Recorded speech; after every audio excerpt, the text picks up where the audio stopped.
अरुणाचल प्रदेश की पर्वत श्रृंखलाओं के बीच में स्थित दुनिया का दूसरा सबसे बड़ा मठ, जहां हाल ही में एक युवा लड़का भिक्षु बना था। एक दिन प्रधान भिक्षु और वह नवयुवक भिक्षु देश भ्रमण पर निकल पड़े। दोनों कई गांवों और शहरों से होकर गुजरे, अनगिनत लोगों से मिले और उनके जीवन से जुड़े अनुभव साझा किए। एक दिन अचानक तेज बारिश और तूफान ने उन्हें रास्ते में रोक लिया। आश्रय की तलाश में वे एक नज़दीकी धर्मशाला में पहुंचे। धर्मशाला में उपस्थित सभी लोग बारिश के सुंदर नज़ारे का मजा ले रहे थे। कुछ हंसी मजाक कर रहे थे तो कुछ गर्म चाय की चुस्कियों का आनंद ले रहे थे। लेकिन धर्मशाला का प्रबंधक, जो कोने में बैठा हुआ था, एकदम अलग दुनिया में खोया हुआ था। उसके चेहरे पर गहरी चिंता की रेखाएं थीं, जैसे कोई भारी बोझ उसे अंदर से खाए जा रहा हो। प्रधान भिक्षु की नज़र उस प्रबंधक पर जा टिकी।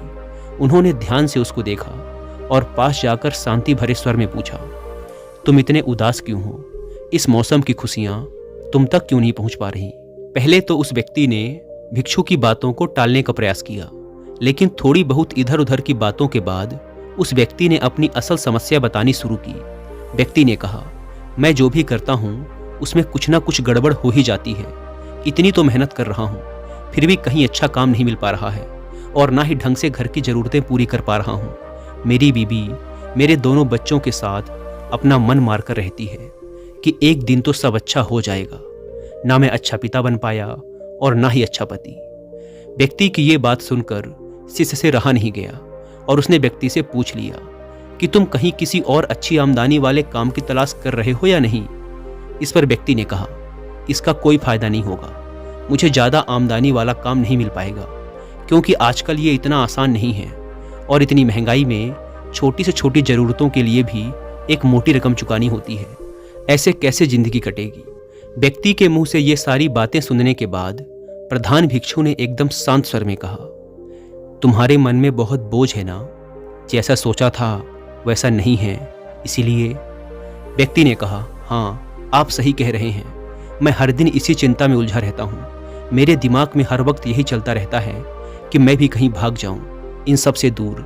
आप भिक्षुओं की जिंदगी हम सबसे तो अच्छी ही है कि कोई भी चिंता और तनाव नहीं है आपके पास। व्यक्ति की बात शिष्य को भी सही लगी। उसे लगा कि व्यक्ति का इस तरह से चिंता करना जायज है, जो परिवार की जरूरत पूरी न कर पाए, घर चलाने को अच्छे से पैसे ना रहे हों, नौकरी की चिंता हो और जिंदगी में जैसा सोचा था वैसा ना हुआ हो, तो आम सी बात है, इंसान तनाव में चला ही जाता है। उसे कोई चिंता ना हो, ऐसा कैसे हो सकता है? लेकिन शिष्य पूरी तरह से गलत था, क्योंकि व्यक्ति के इस बात का जवाब गुरु ने कुछ इस तरह से दिया कि शिष्य भी हैरान रह गया। गुरु ने एक गंभीर आवाज में कहा, और तुम्हारी इतनी चिंता करने की इस आदत से शायद सब कुछ ठीक हो जाता होगा, है ना? सोचो, अगर ये भी ना होता तो क्या करते तुम? व्यक्ति ने कहा, मैं समझा नहीं कि आप क्या कहना चाहते हैं। गुरु ने फिर उन्हीं गंभीर शब्दों में कहना शुरू किया, मतलब ये कि जो तुम्हारे पास है उसके लिए खुश ना होकर जो पास नहीं है उसके पीछे परेशान हो। तुमने सिर्फ परेशानियों के बारे में सोचा, चिंता की और उसी चिंता को पालने लगे तुम। क्या तुमने इसके बारे में कभी सोचा है कि तुम्हारी इसी चिंता की वजह से तुम अभी जो तुम्हारे पास है उसका अपमान किए जा रहे हो, जबकि तुम्हारे घर का पेट तो उसी नौकरी से चल रहा है ना, जिसे तुम भला बुरा समझ रहे हो। इसीलिए तुम्हें शांत होना चाहिए, खुश होना चाहिए, ना कि चिंता में डूबे रहना चाहिए। व्यक्ति ने कहा, हाँ, लेकिन अभी जिन समस्याओं से मैं जूझ रहा हूँ उनकी मुझे चिंता होती ही है। मेरे अलावा बाकी सभी खुश हैं और आराम से जिंदगी जी रहे हैं। मन करता है कहीं भाग जाऊं जहां शांति मिल सके। गुरु ने कहा, हाँ, सही कहा। तुम्हारे अलावा बाकी वो हर इंसान खुश है जो भी अपनी समस्याओं को लेकर बैठने की जगह उनका समाधान खोजकर उस परेशानी को मिटाने में लगा है। तुम्हें ऐसा नहीं लगता कि यहाँ पर तुम हर एक कीमती मिनट को घुट घुट के जीते हुए, ना जाने कितनी चिंताओं को अपने सीने पर दबाए हुए अपनी जिंदगी को यूं ही गंवाते जा रहे हो? इतनी चिंताएं करके क्या तुमने जिंदगी को ठीक तरह से जिया है? व्यक्ति ने कहा, लेकिन आप ही बताइए गुरुजी, कोई इंसान ऐसा कैसे हो सकता है कि उसकी जिंदगी में कोई चिंता, कोई तनाव, कोई मायूसी नहीं होगी?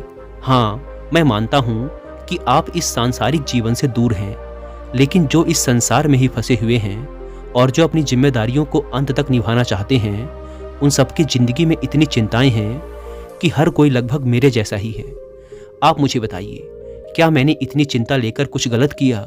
क्या मेरी चिंताएं बेकार हैं? क्या मेरा ये सोचना गलत है कि मैं अपने परिवार को खुश नहीं रख पा रहा? व्यक्ति की बात सुनकर कुछ समय के लिए तो शिष्य को भी यही लगा कि व्यक्ति कह तो सही रहा है। आखिर कोई व्यक्ति ऐसा कैसे हो सकता है कि उसकी जिंदगी में चिंता, तनाव और मायूसी ना हो? लेकिन शिष्य अब सुनना चाह रहा था कि इस बात का समाधान गुरु अब किस तरह से निकालेंगे। उसे इंतजार था कि गुरु अब इस व्यक्ति को क्या जवाब देंगे। गुरु उस व्यक्ति से शांति से कहना शुरू करते हैं कि हाँ, ये बात सच है कि दुनिया में इस चीज से कोई नहीं बचा। मैं मानता हूँ कि सांसारिक जीवन के अंदर तनाव होता है, चिंताएं होती हैं, लेकिन ऐसा तो नहीं है कि सन्यासी बन जाने से या साधु बन जाने से जीवन की सारी समस्याएं खत्म हो जाती हैं। हमें भी कई तरह की चिंताएं होती हैं, लेकिन हम तुम्हारी तरह इन चिंताओं को पालकर नहीं रखते। व्यक्ति ने हड़बड़ाती हुई आवाज में कहा, मतलब? मैं समझा नहीं गुरुजी। गुरु ने फिर वही गंभीर आवाज में कहना शुरू किया, देखो, सिर्फ तुम ही नहीं हो दुनिया में जिसके पास कोई चिंता या तनाव है। एक छोटा बच्चा भी तनाव में जी रहा होता है। भले ही उसे दुनिया की चिंता नहीं होती है, लेकिन उसे इस बात की चिंता होती है कि वो किसी दूसरे बच्चे से पीछे न रह जाए। या फिर भले उसकी चिंता सिर्फ इतनी है कि आज विद्यालय में शिक्षक के सामने उत्तर सुनाने में गलती होने पर कहीं उसे डांट न पड़ जाए, या फिर कहीं गलती से उसके हिस्से की मिठाई के टुकड़े को उसकी बहन या भाई न खा ले। चिंता या तनाव की कोई बड़ी छोटी वजह नहीं होती, या फिर कोई पैमाना नहीं होता कि इतनी छोटी चिंता को चिंता नहीं कहेंगे। ये तो लगभग हर एक के दिमाग के अंदर होती ही है। ये बात सच है कि छोटे बच्चे से लेकर एक बूढ़े और मरने वाले इंसान तक इस समस्या से बच नहीं पाए। उन्हें किसी न किसी तरह का कोई न कोई दुख, तकलीफ, चिंता, परेशानी होती ही है।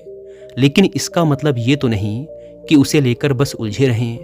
जब भी कोई परेशानी हमारे पास आती है तो वो हमारे पास ज़्यादा देर तक टिक नहीं पाती, क्योंकि हम उसे मिटाने के लिए कोशिश करने लगते हैं और जो भी परेशानी है उसका समाधान ढूंढने लगते हैं। अगर तुम्हारी भाषा में कहूँ तो तुम्हारी हर समस्या का समाधान तुम निकाल सकते हो, बजाय इसके कि उस परेशानी को अपने दिल और दिमाग और साथ ही शरीर के अंदर घर देने से और उसे हर दिन चिंता देते हुए पाल पोस कर बड़ा करने से कहीं ज़्यादा बेहतर है कि तुम उस परेशानी के आने के बाद उसका समाधान निकालने की ओर अपना दिमाग लगाओ। देखो, चिंता चिता के जैसी होती है। ये तुम्हें लगातार जलाएगी और फिर जलाकर खाक कर देगी। इसीलिए जब भी कोई चिंता या तनाव तुम्हारी जिंदगी में आए तो उसका समाधान निकालने की कोशिश करो। उसे लेकर रोते रहने से या फिर हमेशा चिंता में झुलसते रहने से कुछ भी हासिल नहीं होता है। अगर ये चिंताएं तुम्हारी जिंदगी में नहीं आएंगी तो जिंदगी तुम्हें अच्छी नहीं लगेगी, क्योंकि अंधेरे के बाद जब उजाला आता है तो उसकी अहमियत ही दूसरी होती है। इसीलिए जिंदगी में ये चिंताएं आना भी जरूरी हैं।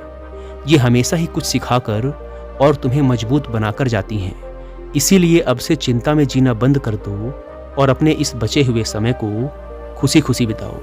इतनी उलझी हुई समस्या जो इस समय हर इंसान के आसपास घूम रही है, उसका इतनी आसानी से हल निकलता हुआ देखकर शिष्य और वह व्यक्ति दोनों पूरी तरह से हैरान थे। व्यक्ति को बौद्ध भिक्षु की बातें सुनकर ऐसा महसूस हुआ कि शायद हम सभी ने अपनी जिंदगी को कुछ ज़्यादा ही मुश्किल बनाया हुआ है। हर इंसान को कहीं ना कहीं इन सब बातों का पता होता है, लेकिन हम फिर भी चिंताओं में डूबे रहते हैं और अपनी जिंदगी को जलाते रहते हैं। उसने सोचा, शायद ये बौद्ध भिक्षु या फिर कोई भी सन्यासी इसीलिए इतनी शांत और इतनी सुलझी जिंदगी जीते हैं क्योंकि वो जिंदगी की उलझनों में छुपी हुई एक उम्मीद की किरण को आसानी से देख पाते हैं, क्योंकि वो उसी उम्मीद की किरण को देखना चाहते हैं जो जिंदगी को और भी ज़्यादा सुलझा हुआ बनाती है। व्यक्ति को बौद्ध भिक्षु की बातों से एक नई ऊर्जा मिली और समस्याओं को देखने का एक नया नजरिया। उसने निश्चय किया कि आज से वह समस्याओं को लेकर परेशान होने की बजाय उनका समाधान खोजने में अपना ध्यान लगाएगा। दोस्तों, उम्मीद है कि आपको यह वीडियो पसंद आई होगी। अगर वीडियो पसंद आई तो वीडियो को लाइक और चैनल को सब्सक्राइब भी कर सकते हैं। धन्यवाद।